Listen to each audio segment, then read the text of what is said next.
நம்ம நேட்டிவ் ஹெர்ப்ஸில் ரொம்பவே ஸ்பெஷலான ஒரு ஷாம்பு வந்து ரெடி ஆயிடுச்சு. அப்படி என்ன ஸ்பெஷல் தானே கேட்குறீங்க? இதில் என்னென்ன ஹெர்ப்ஸ் எல்லாம் இன்க்ளூட் பண்ணியிருக்கோம்னா, ஆவாரம்பூ, செம்பருத்தி, கரிசலாங்கண்ணி, கருநொச்சி, செம்பருத்தி இலை, கருவேப்பிள்ளை, மருதாணி இலைகள், எலுமிச்சை, லெமன் கிராஸ், ஆம்லா பெரிய நெல்லிக்காய், வேப்பிலை, வெற்றிலை, வல்லாரை, முருங்கைக்கீரை, சோற்றுக்கற்றாழை, இது எல்லாமே டைரெக்டாக நம்ம தோட்டத்திலிருந்து selective hand picked fresh herbs வச்சு தான் வந்து இந்த ஷாம்பு நம்ம வந்து ப்ரிப்பேர் பண்ணியிருக்கோம்.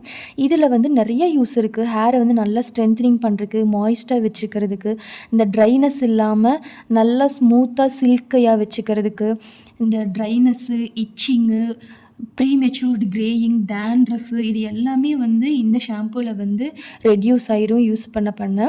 இது கூட வந்து நம்ம try hibiscus, try rose petals எல்லாமே போட்டு இந்த வாட்டரை வந்து நம்ம நல்லா இன்ஃப்யூஸ் பண்ணி வச்சுருக்கோம். அது மட்டும் இல்லாமல் வெந்தயம், கருஞ்சீரகம், ரோஸ்மெரி இன்ஃப்யூஸ்டு வாட்டரும் வந்து ஆட் பண்ணுறோம். அது கூட வந்து ஃப்ளாக்ஸீடு ஜெல்லும் வந்து ஆட் பண்ணுறோம். நல்லா வந்து கண்டிஷ்னிங்காக இருக்கும் ஹேர் வந்து. ஒன் டே ஃபுல்லாக இந்த வாட்டர்லேயே வந்து இந்த ஹெர்ப்ஸ் எல்லாமே இன்ஃப்யூஸ் ஆச்சு. அதுக்கப்புறம் வந்து அந்த வாட்டரை வந்து ஃபில்டர் பண்ணியாச்சு.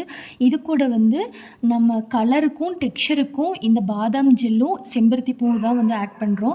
இது கூட அலோவேரா வந்து இந்த ஃப்ரிஸினஸ் எல்லாமே ரிமூவ் ஆகிறதுக்காக அலோவேரா ஜெல்லும் வந்து யூஸ் பண்ணுறோம். மல்டி ஹெர்ப்ஸ் போட்டு நம்ம இன்ஃப்யூஸ் பண்ணி வச்சிருக்கிற வாட்டர் ஃபர்ஸ்ட் ஆட் பண்ணிவிட்டு அது கூட வந்து அரிசி வடித்த கஞ்சி, அது வந்து ஹேருக்கு வந்து நல்லா சாஃப்ட் அண்ட் சில்கியாக இருக்கும். அதை ஆட் பண்ணிவிட்டு இது வந்து ஃப்ளாக்ஸீடு ஜெல்லு, அது கூடவே இந்த அலோவேரா ஜெல், நம்ம கிரைண்ட் பண்ணி வச்சிருக்கிற பாதாம் பிசின் அண்ட் ஹைபிஸ்கஸ் போட்டு நல்லா இந்த மாதிரி பிளெண்ட் பண்ணிவிட்டு நம்மளோட சூப்பர் ஹீரோவான hibiscus bio enzyme and citric bio enzyme add பண்ணிவிட்டு நல்லா மிக்ஸ் பண்ணி ஒரு சூப்பரான டெக்ஸ்சரில் வந்து இந்த ஹைபிஸ்கஸ் ஷாம்பு வந்து ரெடி ஆயிருக்கு. இப்போ இது எப்படி யூஸ் பண்ணுறதுன்னு பார்க்கலாம். ஃபர்ஸ்ட் வந்து இன்னர் கேப் வந்து கொஞ்சம் பார்த்து ஓப்பன் பண்ணுங்கள், ஏன்னா கேஸ் ரிலீஸ் ஆகிறதுக்கு சான்ஸ் இருக்குது. இது வந்து ஒரு பவுலுக்கு மாற்றிட்டு pH லெவல் செக் பண்ணி பார்த்ததுக்கு நார்மலான pH தான் இருந்துச்சு. இது கூட வேணும்னா ஒரு ஸ்பூன் வாட்டர் வந்து நீங்கள் ஆட் பண்ணி மிக்ஸ் பண்ணிக்கலாம். ஃபர்ஸ்ட் டைம் ஷாம்பு போடையில் ஆயில் அண்ட் அழுக்கு வந்து நல்லா ரிமூவ் ஆயிரும், அதனால் நுரை வராது. செகண்ட் டைம் வந்து ஃபோம் கன்சிஸ்டன்சி சூப்பராக இருக்கும். இந்த ஷாம்பு நீங்கள் யூஸ் பண்ணிங்கன்னா கண்டிஷனர் யூஸ் பண்ணணும் அப்படிங்கிற அவசியமே கிடையாது. இந்த ஷாம்பு உங்களுக்கு வேணும்னாலும் ஆர்டர் பண்ணிக்கலாம்.